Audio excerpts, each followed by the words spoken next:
রাতে ব্যারাকপুরে ফের মদ্যপ যুবকের দাপাদাপি। রাজ্য পুলিশ প্রশিক্ষণ কেন্দ্রের দেওয়াল ঘেঁষে চলল গুলি।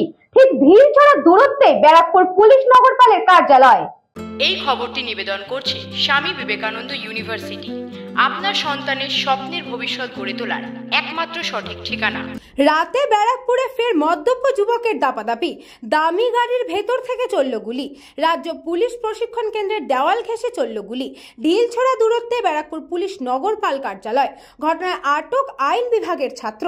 পুলিশ সূত্রে খবর, টিটাগড়ের দিক থেকে বিটি রোড ধরে একটি কালো স্করপিও গাড়ি ব্যারাকপুর পুলিশ প্রশিক্ষণের গেট পেরোতেই পুলিশ প্রশিক্ষণ কেন্দ্রের পাঁচিলের পাশে আচমকাই গাড়ির ভেতর থেকে গুলি চালায়। জানা গেছে নিজেরা মজার ছলে গুলি চালায়। এরপর গাড়িটি ব্যারাকপুরের দিকে চলে যায়। টিটাগড় থানার পুলিশ খবর পেয়ে ঘটনাস্থলে পৌঁছায়। এরপরে গাড়িটি পালিয়ে বিটি রোডের ওপর টিটাগড় থানার সামনে ধরে ফেলে। গাড়িটি আটকে তিনজনকে আটক করে এবং এদের থেকে একটি বন্দুকও গুলি পায়। এই যুবকের নাম মোহাম্মদ আরমান আনসারি, মোহাম্মদ সারবাজ আনসারি এবং বিশ্বজিৎ তিওয়ারি। এর মধ্যে মোহাম্মদ আরমান আনসারি আইনের পড়ুয়া।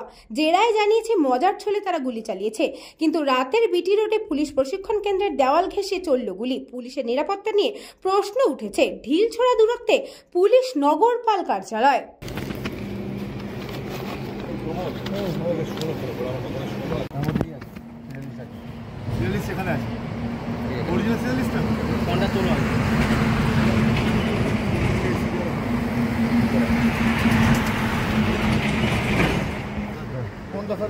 এটা লাগবে গাড়ি ঘোরাবে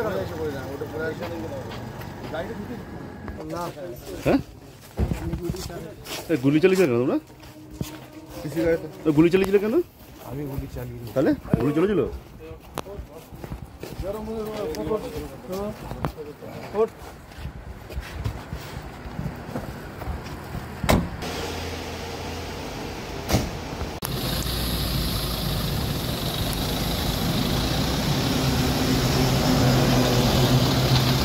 Krishna পালিতের report, news Banga time. St. Augustine's Day School, Barakpur. Success for every child.